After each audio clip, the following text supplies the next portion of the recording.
ការរៀបអាពាហ៍ពិពាហ៍នៅវ័យកុមារការរៀបអាពាហ៍ពិពាហ៍ដោយបង្ខំនិងការរស់នៅជាសហព័ន្ធវ័យកុមារនៅតែជាបញ្ហាតាមរបាយការណ៍សិក្សាស្រាវជ្រាវដែលរៀបចំឡើងដោយក្រសួងកិច្ចការនារី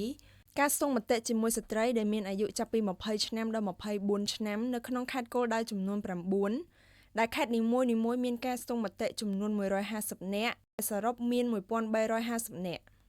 ការប្រៀបធៀបអត្រាប្រេវ៉ាឡង់នៃបញ្ហានេះនៅតាមបណ្ដាខេត្តទាំង9នោះបានឲ្យឃើញថា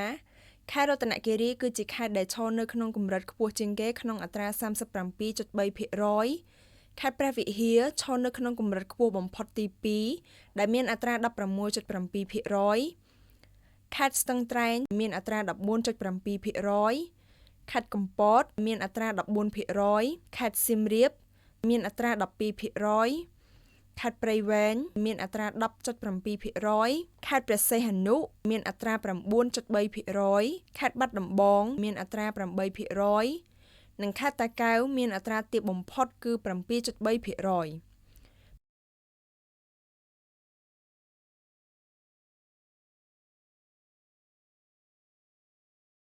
ដើម្បីឈានទៅដោះស្រាយបញ្ហាខាងលើនេះក្មេងស្រីនិងក្មេងប្រុសគួរទទួលបានចំណេះដឹងផ្នែកសុខភាពបន្តពូជ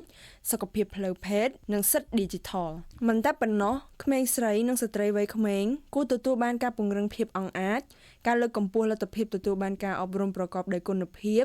និងការផ្ដល់ជំនួយដល់ក្មេងស្រីនិងស្ត្រីវ័យក្មេងដែលរងផលប៉ះពាល់ក្នុងនោះផងដែរសហគមន៍គួរបង្កើនការយល់ដឹងជាសាធារណៈធ្វើអន្តរាគមន៍សម្រាប់ការផ្លាស់ប្ដូរបទដ្ឋានសង្គមនិងវប្បធម៌ពង្រឹងការអនុវត្តច្បាប់និងគោលនយោបាយ